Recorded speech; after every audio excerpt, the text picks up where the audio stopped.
my beloved Boss Mike, Cervera.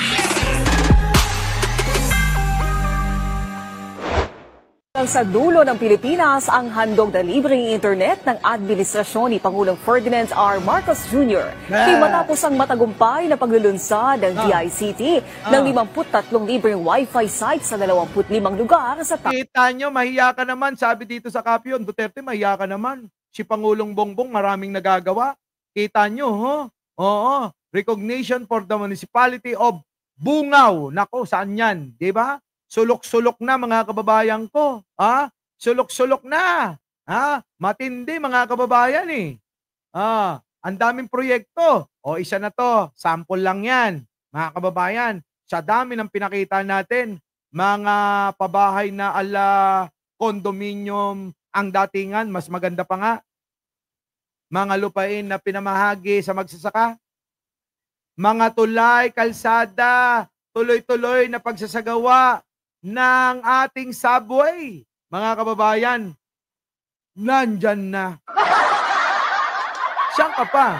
Siyempre hindi makikita ng mga DDS yan kasi sila'y mga tanga-tanga. Di ba ba? Lahat ng proyekto ni Pangulong Bongbong Marcos nakakabuhay para sa Pilipino. Ang proyekto ni Digong, pangpatay sa ating mga Pilipino. Siyang ka pa, mga kababayan, ano? Siyang ka pa.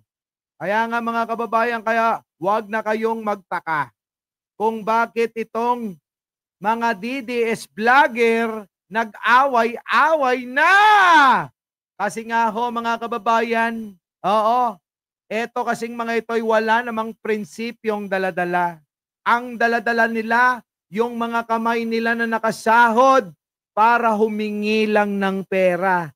Hinihingan nila OFW kahit na yung mga pinagtatanggol nila. Kung sino magbibigay sa kanila, yun, dun sila sasama. Eto na nga, balikan natin para sa mga DDS dyan. Eto na.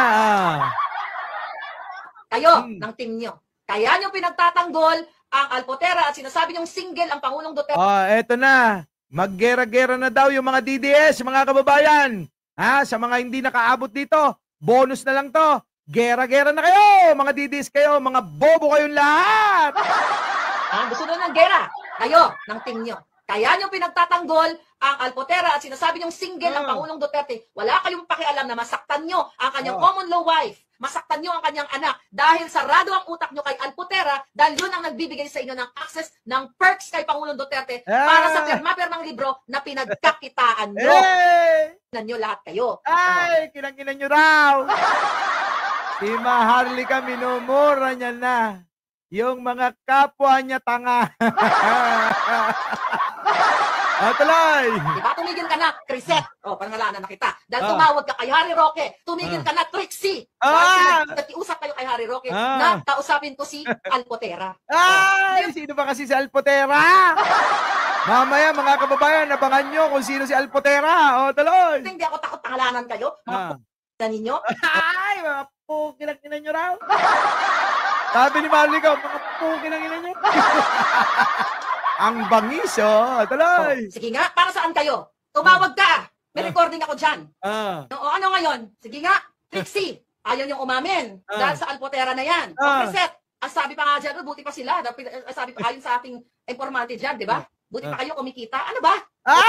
Pera-pera lang kayo. Yan, ang katotohanan. Lumabas ng totoo na pera-pera lang yung mga DDS. Vlogger daw. Para daw sa bayan. Tulong daw kay Digunyo, mga kababayan. Para sa bayan, para sa pagbabago, para sa pagkakaisa. Mga bobo pala kayo eh. Naniwala kayo sa mga vlogger nyo para sa pagkakaisa. Sila nga, hindi kayo mapagkaisa. Sarili nyo nga, hindi nyo mapagkaisa. Yung pa kayang bansya, kung di ba naman kayo mga tanga. Tuloy. Para ba kayo nangyari? Ayan ngayon, si Alpotera, pinakita ang private part ni Pangulong Duterte. Ayan, tama ba yan? Pati Yuten. Pati Yuten dinamay na. Ay, grabe. Oo, ano kaya itsura niyan? Ah. Sige nga, ito, doon na natin to. Kati Binag, ininame drop na kita. Para Kati Binag! Oh, yari ka na, Kati Binag! ako nagkakambayan. Di ba Ah. tinulungan kayo ni Kati? 200, I'm not sure, baka magkamali ako ng figure. Ah. Dahil gusto nyo, labanan natin yung mga Ah. abante na yan, dyan sa WAD committee na yan. Ah. Nagbigay ng pera si Kati sa inyo para mag-file kayo ng case. Dahil isa tayo, may group chat po kami dyan eh. Ah. Nalabanan natin yung mga hinayupak dyan sa WAD committee na yan. Anong ginawa nila? Nakipag-friendship. Mga binigyan na kayo ng nagbayad na si Kati para sa, what's that? Retainers. Mga uto-uto daw kayo! Matagal ng mga uto-uto, mga DDS. Uy! Matagal na namin sinasabi yan. Uto-uto, mangmang at bobo. Kita nyo, lumabas na ang totoo. Diba? O ano pang gusto nyong ebidensya rito? O, biglang nawala yung mga DDS, o. Nahiya sa mga sarili. Nahiya ba kayo sa mga sarili nyo? Ha? O, kita nyo? Nawala yung mga DDS kanina, comment ang comment dito. Na napaka-random ng mga sinasabi. O, ano? Eto na, magsilabasan kayo. O, ano? O, pagtanggol nyo to. Galing mismo sa kampo nyo to, hindi sa kampo namin, ha? Sa lawyer. Eh, di ba umatras kayong mga duwag? Sino ka? Bakit kayo umatras? Kung matatapang kayo. Wala, hindi matatapang yan. Basta may kwarta, Maharlika, tulad mo. Sinong labanan natin? Ang mga bangag. Nagbayad na yung tao, pera niya. Nagmagkakausap tayo, nasa group chat ako, sabi ko, kailangan labanan natin. Masakit ba sa tenga? Mga DDS, masakit ba sa tenga? Kaya nag-exit kayo? Kanina lang ang dami-dami nyo nakikita ko. Bakit ngayon? Bigla kayong tumakbo. Ito ang problema sa mga DDS eh. Hindi marunong tumanggap ng katotohanan. Kapag ka eto na ang usapan, yung bang kanilang katangahan. Kapag katangahan na ang pag-uusapan, mga kababayan, takbuhan. Demulong WAD committee na yan. Tapos, binigyan na kayo ng, nagbayad na ng retainers fee, ng lawyer's fee. Umatras kayo? Bakit kayo umatras? Kung talaga gusto nyong labanan ang mga bangag, kung gusto nyong labanan ang mga matos, Cresep, sumagot ka. Lalabanan nyo bayag. Bayag nyo. Baka naman bayag yung lalabanan nyo. Bayag ni Digong. Kita nyo mga kababayan ko? Paano na ito? Lalabanan nyo yung mga bangag. Sige. Bangag? Bakit kami? Hindi nagkakaganyan. Bakit kami solid sa pagsuporta kay Pangulo? Yun yung totoo na panawagan na pagkakaisa. Kasi napagkakaisa kami ni Pangulo. Kayo na lang ang nananawagan sa mga sarili nyo. Hindi nyo pa mapagkasundo kayo. Mga hinuyupak kayo. Tuloy. Trixie, sumagot kayong dalawa. Trixie! Torney. Close tayo. Yung i-deny, na kinausap nyo si Harry Roque, nakampatin ako. Anong sabi ko? Narinig mo naman yung boses ko, Trixie, di ba? Ako, nag-okay na tayo. Huwag yung ibahin ng kwento. Na hindi kayo mananalo. Anong sabi ni Harry? Hindi kayo mananalo kay Maharlika. Ako lang mananalo dyan. Alam ni Maharlika kung paano ako dumiskarte sa laban na to. Ang laban na to ay laro ko. Laban nila. Nako, Diyos ko, hindi nila mapanalo-nalo. Ito naman si Warbisdak. Diyan ka lang lagi. Ano ba kasi? Medyo minsan talinuhan mo nga yung mga sinasabi mo. Hindi kita inaaway dito, Warbisdak, ha? Itong mga sinasabi ko, para sa inyong lahat ito. Kung tatamaan ka sa sinasabi ko, sorry na lang, tuloy. Harry Roque sa inyo. Sabihin kay Alpot, kausapin si Maharlika at ayusin even before the kaguluhan. Gusto mo, di ba? Gusto nyo kasama kayo sa meeting? Bakit kayo kasama sa meeting? Wala naman kayo sa issue, wala naman kayo, hindi kayo naka-witness. Huwag pala kayo eh. Mga duwag pala yung mga kampi nyo, Warbistak eh. Sabi ko sa'yo, dito ka na lang eh. Tayo, pagka magkakampi tayo rito, lahat matatapang tayo. Di ba? Etong mga kasama nyo, mga duwag daw pala eh. Nakakahiya yung ganun. Sinasabihan yung kasama, duwag. Paano pa mananalo kung duwag naman? Bag pala buntot. Anak ko. Hindi sa akin galing yan. Galing kay Maharlika yan. Mga duwag yung mga kakampi nyo.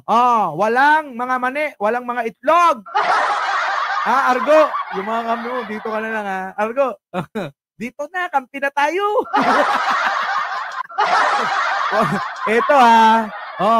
Huwag kayong magulat. Baka sa magkabilang kampo na yan, bumaliktad.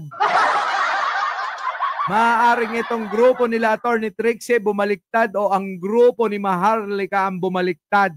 At doon ilalaglag kung ano yung mga pinaggagawa nila. Mga kababayan, maniwala kayo. Tuloy. Puro kayo pahaging. Napakalanan niyo ako. Puro kayo pahaging kadyutangan. Nang makaawa kayo sa akin. Through Harry Roque.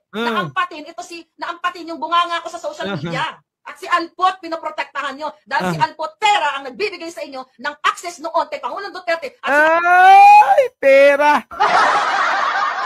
So, sinasabi ni Maharlika na talagang pera-pera lang ang nagpapatakbo sa kanila. Kung walang pera, sorry sila. Hindi susuporta. Kita mo naman, Warbistak, Argo. Itong inyong tropa rito, nagwawala na. Kita nyo, pera-pera lang yung mga sinusuportan nyo. O baka pati kayo nakakatanggap ha. Baka naman, magpalipad kayong dalawa. Uy, Argo, Warbistak. Baka naman nakikinabang din kayo sa mga perang natatanggap nila eh. Pwede ba? Bahagihan nyo naman ako rito. Nag-i-enjoy naman kayo rito eh. Di nyo ba napapansin, Warbistak, Argo? Dito sa channel ko, kahit DDS kayo, nag-i-enjoy kayo. Di nga lang kayo nagla-like. Di ba? Kung ganyan naman ang panonoorin mo lagi, sa kakampi mo, puro away dito, away doon, kahit sino-sino inaaway, kahit kakampi inaaway, ewan ko na lang kung hindi mo iwan. Di ba? Iiwan ko talaga yan kapag kaganyan. Di ba, mga kababayan? Tuloy. Alpotera ay traidor. Pinicturan ang lahat ng kaletsihan. Di ba? Pinicturan, yung kaletsihan niya, binaboy niya Pangulong Duterte. Tanungin kita, di ba, nagtalinuhan kayo? Para kayo Pangulong Duterte, salamat. Kita nyo mga kababayan bobo pala sila daw eh. Paano ba yan? Sinasabihan ni Maharlika. Nabobo daw sila. Nagtatali-talinuhan lang daw kayo, Attorney Trixie. Ako, naniniwala ako matalino si Attorney Trixie Sa totoo lang naniniwala ako matalino si Attorney Trixie. Siyempre, meron yung pinaglalaban. Sa totoo lang, si Attorney Trixie lang ang hindi nagsabi na bangag si Pangulo kasi alam niya na hindi naman totoo. Di ba? Tuloy. Biga-biga, alpot-pakutot. Tama ba? Na yung pinoprotektahan yung alpotera ay pinicturan ang mga private moments ni Pangulong Duterte. Alam niyo ba yan? Pinakita ba niya lang sa'yo? Hindi ko alam kung pinakita sa inyo. Sumagot kayo, ha? Sumagot daw kayo. Kita nyo, sa bunganga pa lang ni Maharlika, hindi na kayo obra. Kasi si Maharlika, ang bunganga niya, puhunan niya. Yung bunganga niya, kahit ano sabihin niya, mga kababayan, napapaniwala yung mga uto-utong mga DDS. Natatanga-tanga.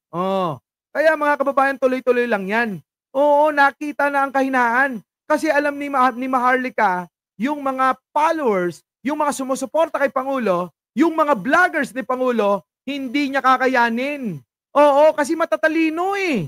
Matatalino at gwapo. Sino ang kaya niyang utuin? Sila Kati Binag, yung mga DDS. Yang, kayo, nauuto niya. Kami, nauto ba niya? Hindi.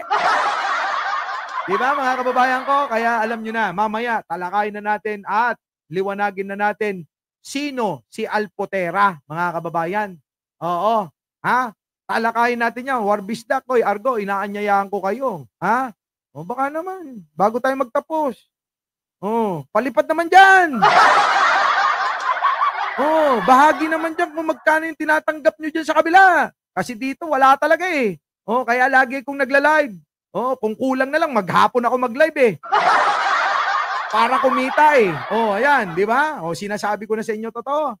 Kulang na lang. Mag-live ako maghapon. Para kumita. Galing sa bunganga. Galing sa prinsipyo. Galing sa opinyon at pananaw na totoo. Sa inyo, sila na may sabi. Yung mga vlogger nyo mismo nagsabi na nakakatanggap sila ng salapi, pera, kwarta, ukani. Di ba mga kababayan ko? Baka sabihin nyo, pokrito naman boss Mike. O bakit? At least itong ginagawa natin, mga kababayan, may pagod. Pinagpapaguran natin kung ano man yung kinikita sa malinis na paraan ng gagaling ang kwarta. Sabi nga ni Rain, di ba? Doon na tayo. Di baling mapaos tayo lagi. Basta alam natin na malinis yung kinikita natin. Di ba? So, eto na mga kababayan ko.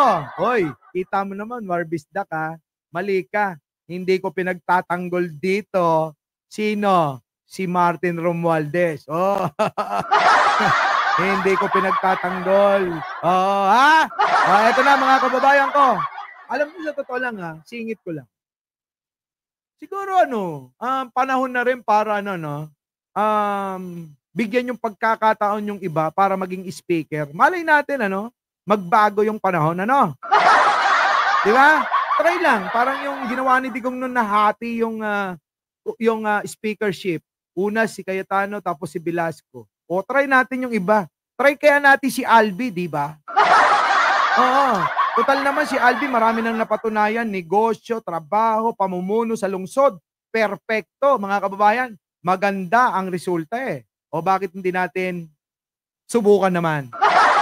So mga kababayan, hanggang dito na lang ang ating palatuntunang pinamagatang inagaw mo ang kabit ko.